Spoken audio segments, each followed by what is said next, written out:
This is Breakfast Daily, and that was some beautiful music by Kuleni, which we're going to be talking to later. And right now it's time for us to get into our nutrition segment. And our nutrition segment today, we are still going to be looking at the intersection between health and well-being, and that has to do with food, what we eat. Remember, it's still Diabetes Awareness Month, and we're talking about everything diabetes. Last week, we looked at the intersection between type 1 diabetes and nutrition. And today, we are going to be looking at type 2 diabetes and nutrition. And joining me in the studio is Pastor Prince Baidu, a registered dietitian, head of dietherapy unit at the Tema General Hospital, and governing board member of the Ghana Academy of Nutrition and Dietetics. Usually, for the past 2 weeks, we've been talking to him via Zoom, but he's in the studio today. Welcome. Thank you very much, Chris. How are you? Very good, by grace. You know, when I saw you outside, I said, today you're looking like a pastor that you are. Today you're not even looking like the registered dietitian. You're looking like the pastor that you are. How are you? Oh, by grace, I'm doing well. I believe you are too. Yes, I am. Right now, you're in the studio with us. It's not like last week where we were watching you on the screen. And it's always nice having you here. So let's get straight into it. What's the relationship between type 2 diabetes and nutrition? Yeah, so I'd want to say hello to our viewers, as always. So the type 2 diabetes has a different characteristic. Right. So we have the person's pancreas, which is the organ of the body that produces the hormone, the insulin, which actually regulates the blood sugar, is working. But with time, either because the person will add more weight, the person is very inactive, or the person is not eating appropriately, or even the person has some genes that may predispose him or her to diabetes. Right. Now, when these are present, these factors are present, then we come to a place where you have the insulin the body produces. Either it's not enough to manage the glucose that come into the blood when you finish eating, or you have enough insulin, but we have something we say it is inactive. Right. It means it's not able to do the work it must do. When that happens, then we say the person is having or suffering from type 2 diabetes. Now, so what we look at is that the person is supposed to reorient his mind concerning his eating pattern, so that he will be able to lose weight if there is weight. So if the person has added more weight than, or the person is overweight or obese, we have to arrange the plan so that the person will eat in such a way that the amount of energy that enters him will be small, such that the fat that has piled up will burn. Right. The more fat we burn... So it's more about burning the fat. Burning the fat.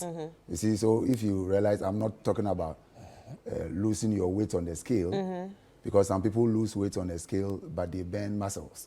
Yes, you're not so you're not supposed to lose your muscles. It's not muscles, yes, it's the fat. Because it's the presence of the fat that brings about, that worsens the diabetes situation. Right. So you lose the weight. Then the person must necessarily decide to eat healthily. Okay, so talking about eating healthy, what are some of the foods that people with type 2 diabetes have, or people that are, probably have the genes, because most of it is hereditary sometimes, so what can they eat to avoid it or to, manage it? Right, so let's talk about avoidance first. Prevention is better than cure. So if you realize that your grandmother had diabetes, your grandfather had diabetes, or your father, or one of your parents is diabetic, then it's just giving you the indication that you may have the gene that may predispose you to diabetes. So once the gene is there, we always say the diabetes gene is not predictive. It's not like compulsory that once you have it, you must be diabetic. But your lifestyle can either let you enter into the diabetes phase or not. What must you do? So you would have to come back to eating a lot of the vegetables, leaves, greens. avoiding eating processed foods, pastries, pizzas, ultra processed foods, white bread, sugar sweetened beverages, fruit juices. So juices, fruits, they've taken the pulp out, it's left with only the juice. They've diluted it with water. Sometimes they've added a bit of sweetener to it. They behave the same way as sugar or sugar drinks. So these foods must not be part of your selection, meal selection. They must not be part of it. So once you are able to decide that this is how henceforth, now I know this is what has happened to my father, happened to my grandfather. I may have the gene, so let me be very proactive and decide that my meal, anytime you have a plate, you make sure that at least half of your plate is vegetable. Should be green. Green. Or colorful. Colorful. Yeah. Vegetables of all colors. You can have your contomere, your garden eggs, your spinach. You can have your okra and a mixture of them as stew or soup. You can also do the exotic vegetables if you have them, your cabbage, carrots, cucumbers, and those ones. They must form the bulk. So, you see, we have a mindset in West Africa and Ghana, to be precise. Our staple is carbohydrates. Yeah.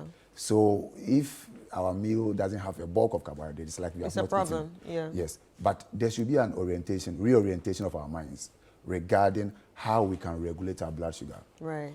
That we must be full because we ate a lot of vegetables, not because we took a lot of our staples. All right, so talking about vegetables, right, most times you talked about the local vegetable and you talked about, the exotic or foreign vegetables. And obviously, when it comes to the foreign vegetable, most of the time, we kind of like, eat it almost raw, salads. Yeah. So now let's talk about ours.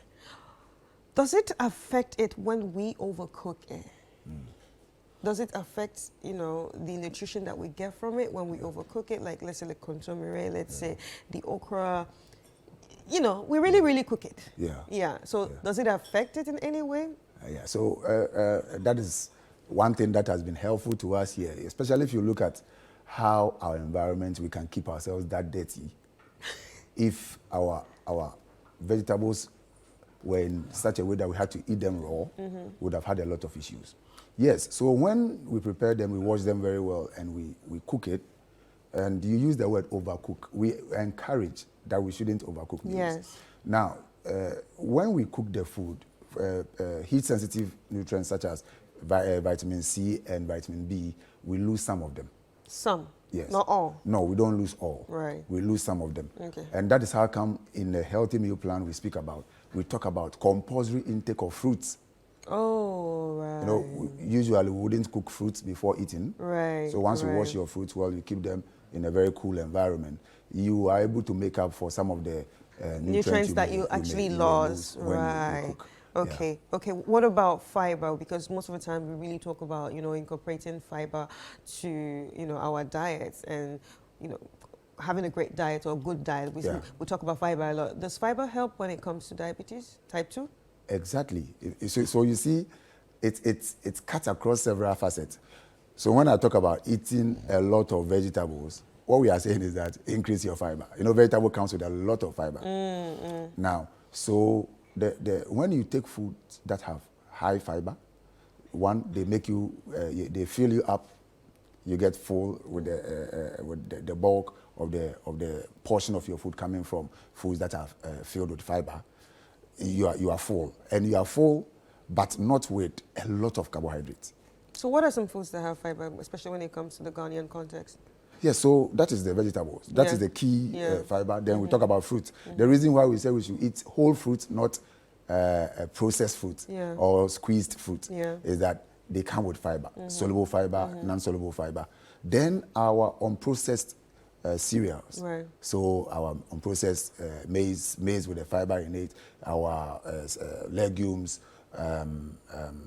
wheat, we have the sorghum. So like the legumes of all type, either the lentil or various colors of beans. So we have the white beans, red beans, black eye beans. They come with a lot of fiber. So talking about beans too, even though it comes with a lot of fiber, some people say it also comes with a lot of carbohydrates. So we call that complex carbs? Yes, so you see... Are complex carbs good for type 2 diabetes? they are good. So when we say, let's break it down. When we say complex carbohydrate, all that we are saying is that the carbohydrate is locked up in fiber. Okay. So the body. I like that explanation. Yes. You just explained to me like I'm in grade 5, and it works perfectly. Now I understand. Yeah. So it means that before the body will break down to get the carbohydrates from the food you have eaten, it would have prepared itself. A lot of insulin would have been released, so it can work on it. Right. So we normally will say that beans is a perfect meal. Yeah. So we don't need to have, we have the beans, we pour a lot of gari, then we add a lot of plantain. So it is the addition of gari and plantain that rather increases the carbohydrate. Right. So if you can have beans and eat it, you add a bit of your oil, you cut a lot of vegetables, what we call the beans pottage. You mix it with it. It's an excellent meal. So whilst we eat the red beans and fried plantain, we must also look at it that we can eat beans and vegetables as a meal, and it's good. Right. Thank you so much. Thank you. This was very insightful, and I'm sure people will, take heed to your advice, especially as the expert. So we've been talking to Pastor Prince Baidu, registered dietitian and head of dietherapy unit at the Tema General Hospital, and also a governing board member at the Ghana Academy of Nutrition and Dietetics. Pastor, where can people reach out to you if they want to reach out to you? Yes, so I do wellness consultancy for people on Diet and Diet Consult. That's the platform. And you can also reach out to me at Tema General Hospital, where I reside as a public servant. Okay. Thank you so much. It was really nice having you on the show, as always, and it's been very insightful.